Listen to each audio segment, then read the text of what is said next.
Պարոն դեսպան, նախ ուզում եմ առանձնացնել նոյեմբերի 24-ին Բրյուսելում Հայաստանի եւ Եվրոպական միության միջև ստորագրված համապարփակ եւ ընդլայնված գործընկերության համաձայնագրի ստորագրմանը հետեւած որոշ հոռետեսական գնահատականներ, ասենք դրանք շատ բազմաթիվ էին։ Օրինակ այն է, որ արդյունքային կլինի, որ ընդհանրապես կակտիվանան որոշ հասարակական կազմակերպություններ, կաշխուժանան իհարկե կապերը Եվրոպական միության հետ, ինչ որ գործընթացներ կսկսվեն, ասենք կապված գյուղմթերքների սերտիֆիկացման, Եվրամիության նորմերին համապատասխանացման հետ, բայց մնացածը ընդհանրապես, այսպես ասած, գեղեցիկ խոսքեր են։ Ինչ եք կարծում, այս եվրոսկեպտիկների այս կանխատեսումները իրականանալու ինչ հավանականություն ունեն։ In fact, I would like to highlight the attitudes and the opinions voiced post-signature of the and enhanced partnership agreement between the EU and Armenia on November 24th,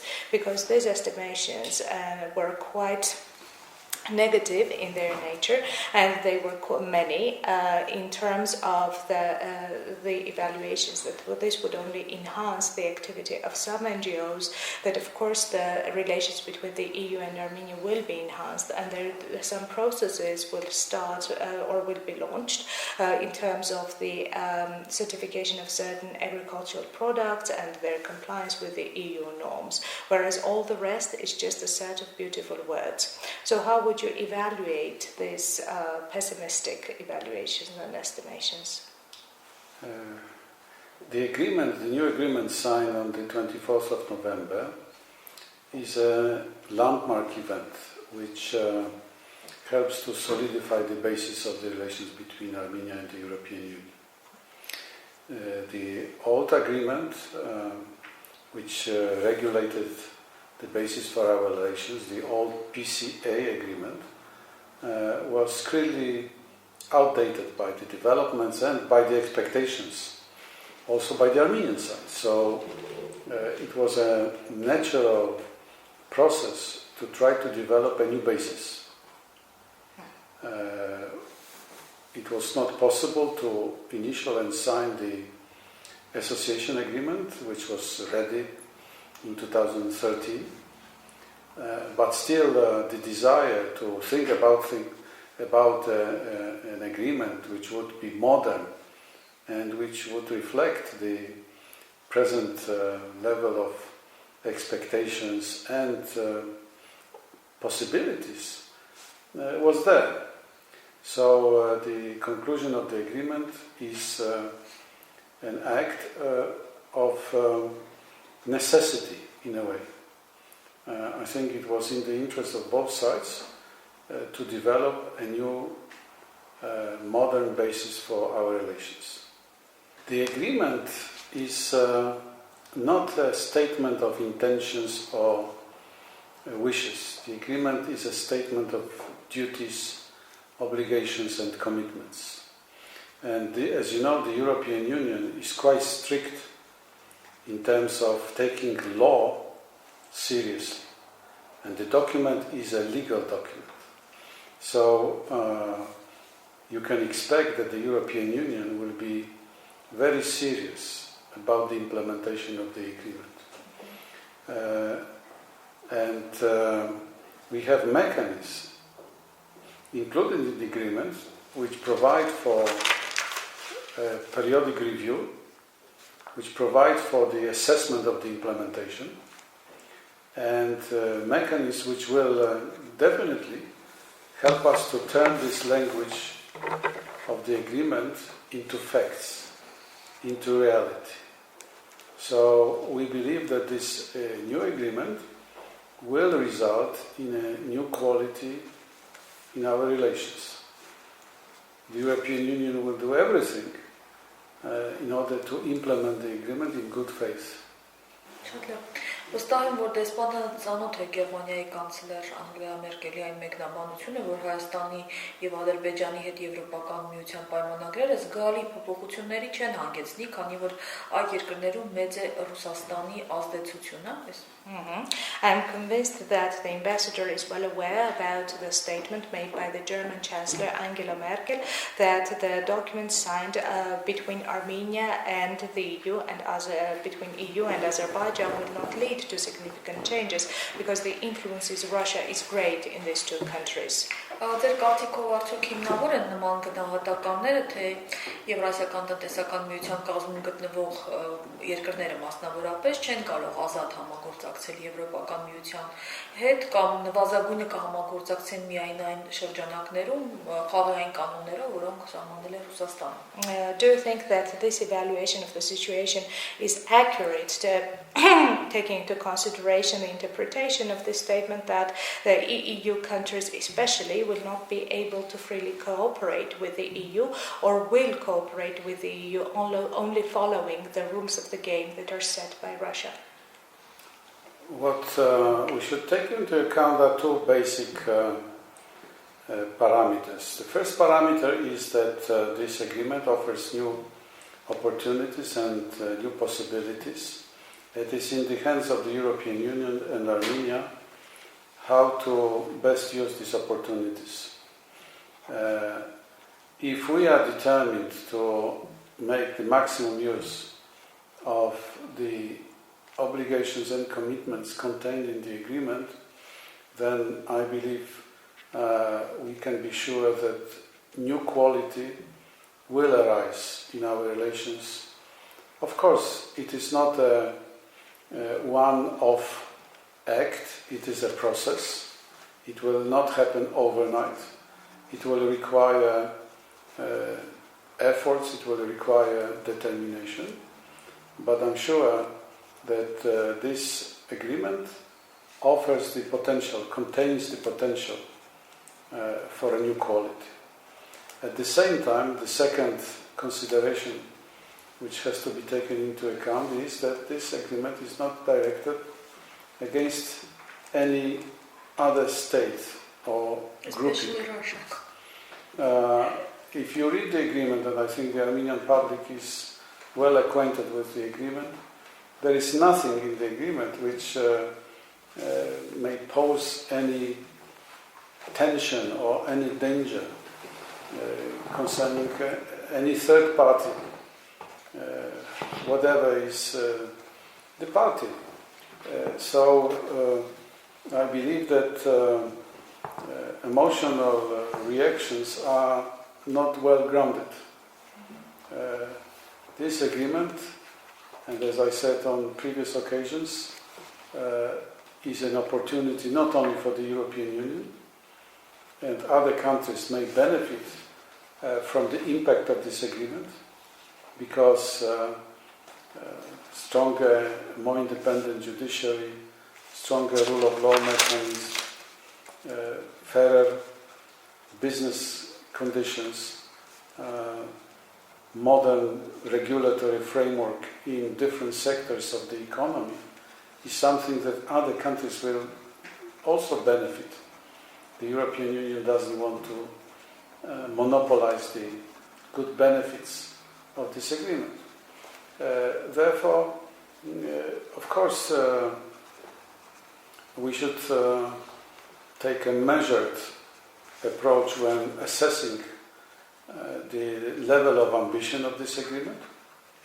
And this agreement is definitely not an association agreement.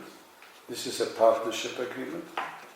But still, it is an ambitious document which contains a lot of good things.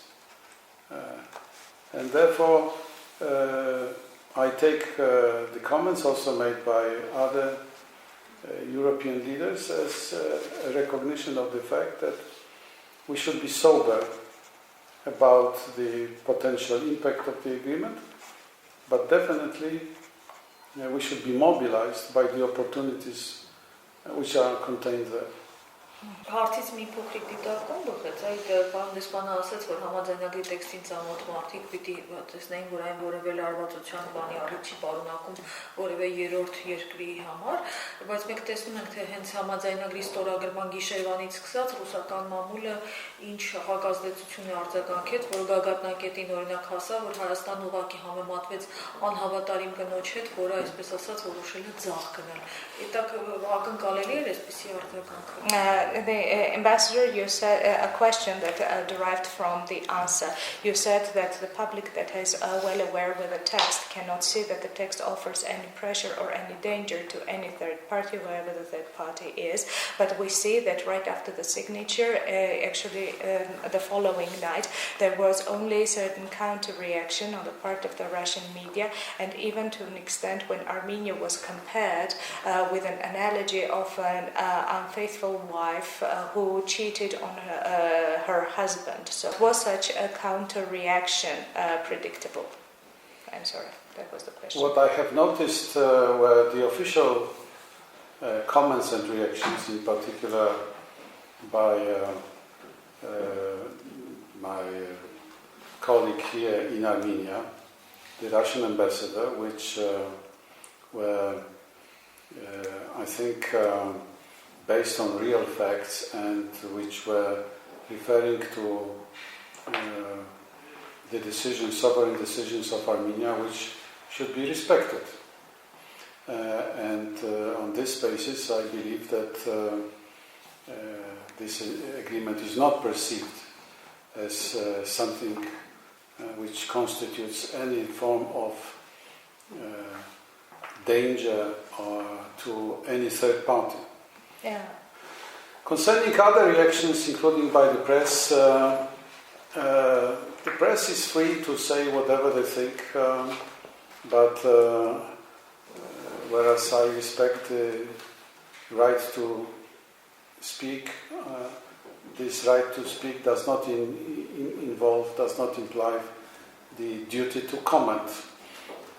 Therefore, I will avoid commenting upon different voices and different comments that are circulated in different media outlets.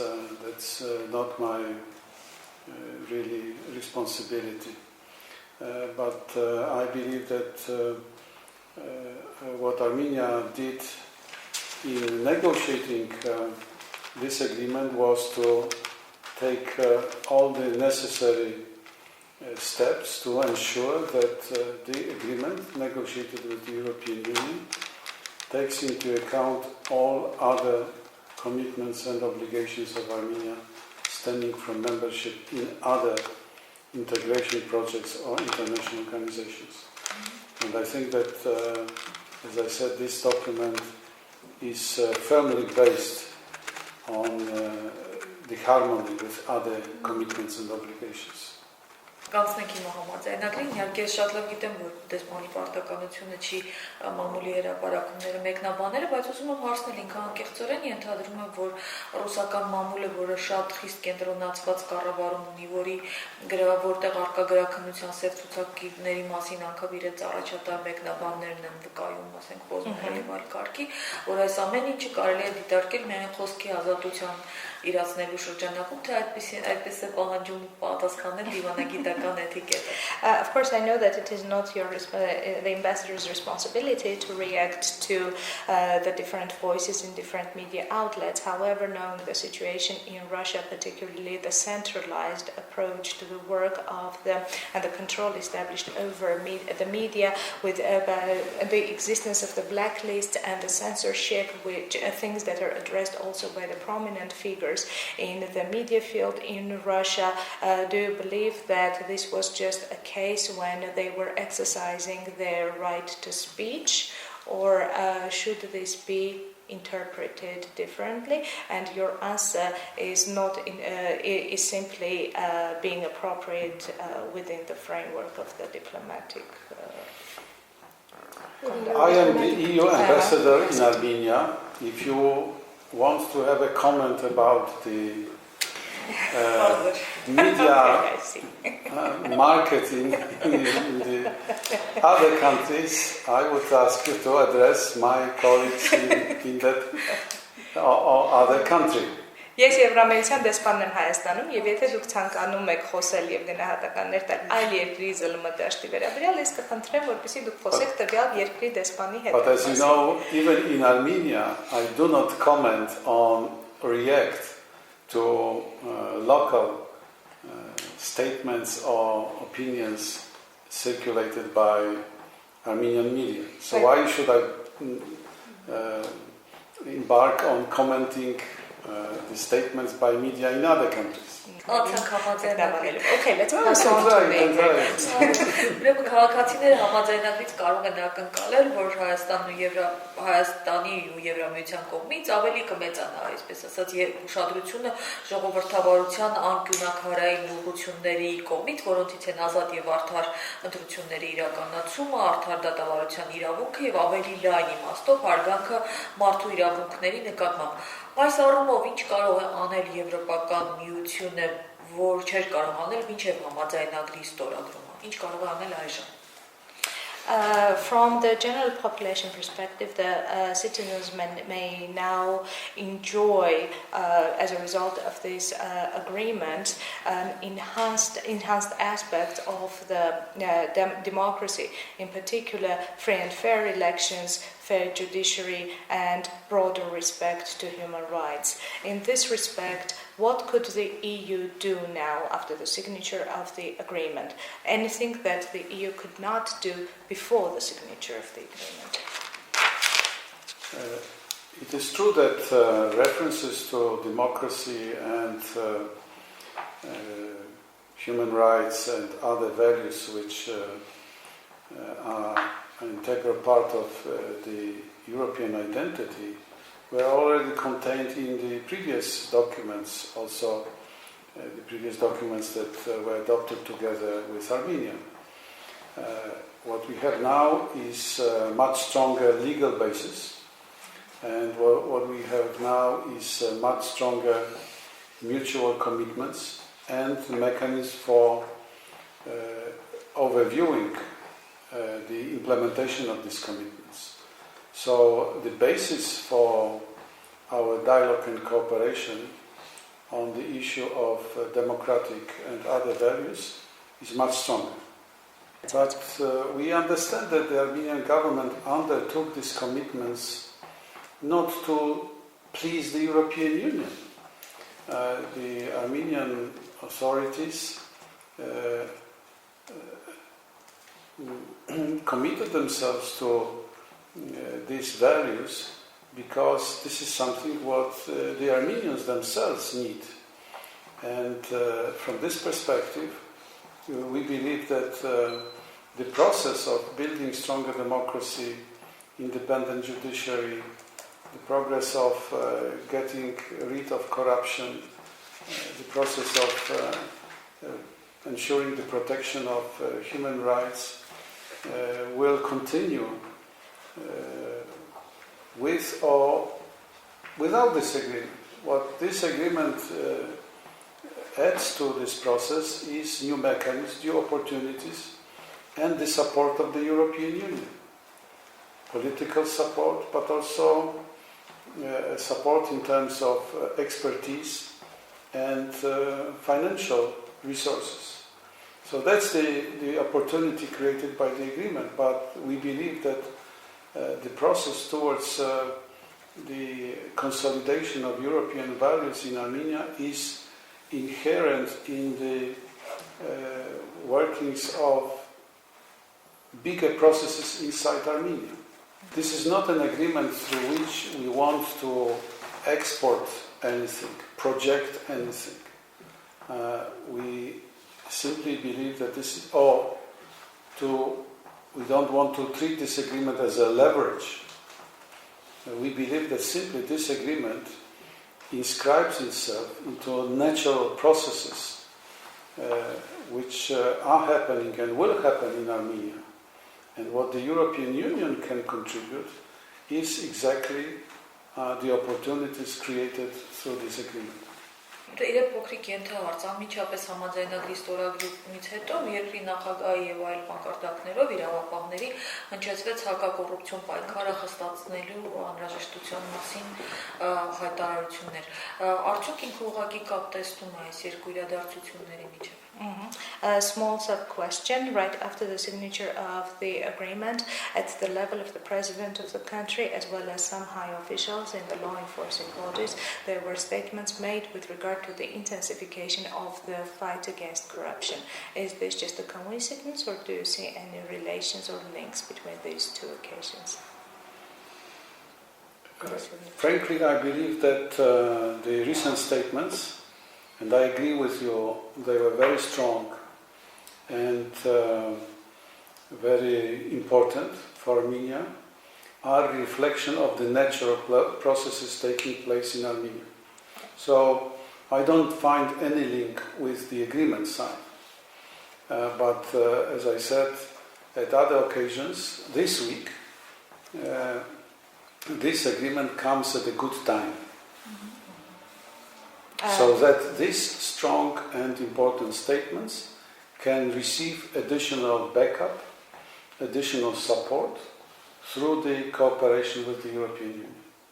Համաձայնագրով նախատեսվում է խրախուսել Եվրոպական միության ընկերություններին Հայաստանում հիմնել դուստր ձեռնարկություններ, որտեղ իհարկե իր հերթին կնպաստի տնտեսական աճի խթանման, աշխատատեղերի ստեղծմանը, բայց միթե եվրոպական գործարարների համար առաջնային կդառնա ձեռքբերված քաղաքական համաձայնություն, այլ ոչ թե երկրում ներդրումներ անելու համար նպաստավոր պայմաններ։ Ենթադրվում է սկիզբը ոնց է Համաձայնագրով նախատեսվում է խրախուսել The agreement envisages to encourage the presence and more investment of European enterprises in Armenia, and it is expected that the European companies will launch their affiliates in Armenia, which will of course result in economic growth and new job opportunities.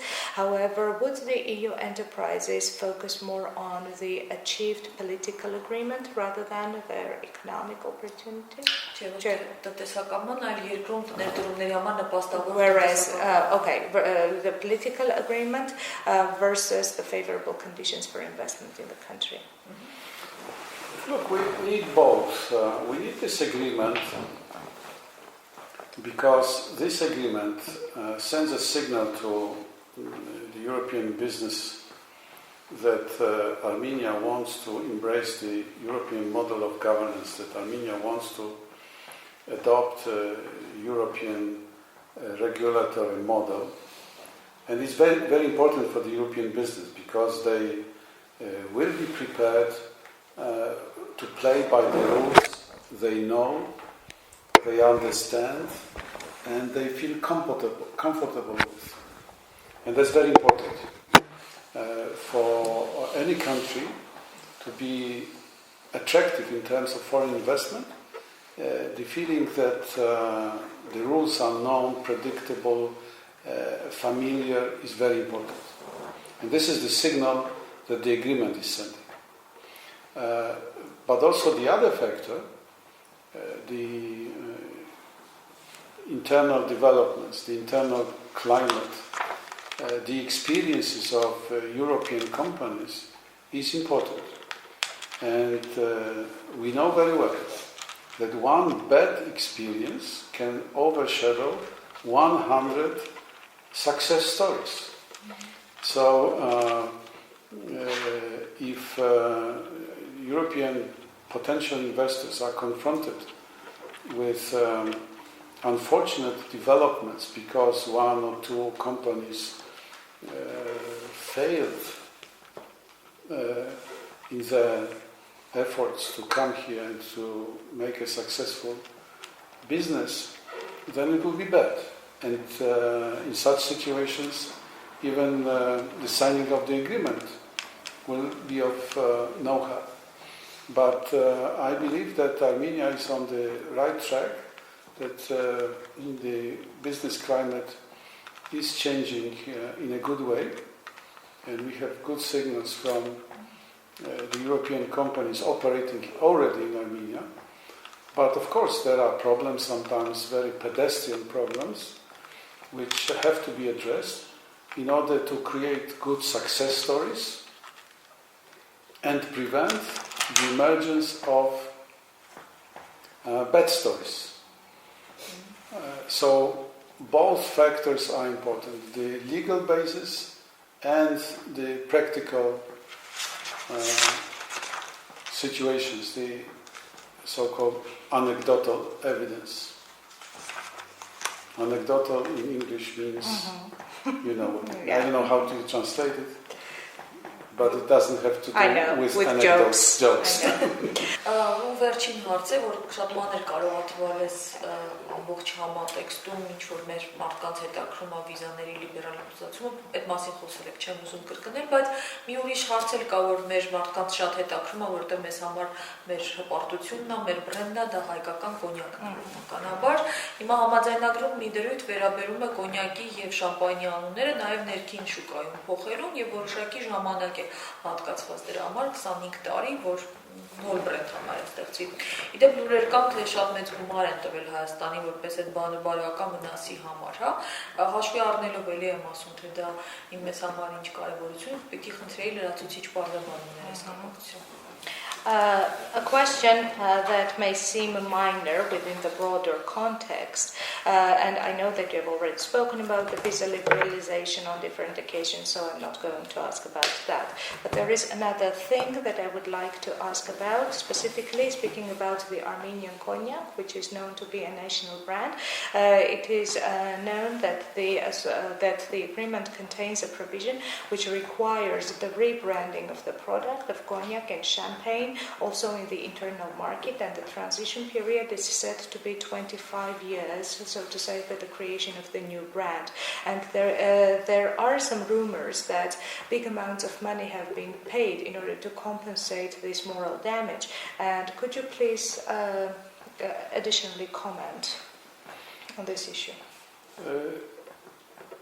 Cognac and champagne constitute registered French geographical indications, and they are protected. Protected inside the European Union and also outside the European Union.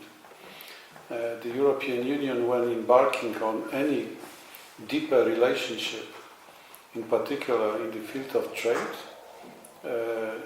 makes it one of its priorities to ensure better protection of intellectual property, which includes geographical indications. From this point of view, the fact that the European Union made it part of the agenda of the negotiations is quite natural.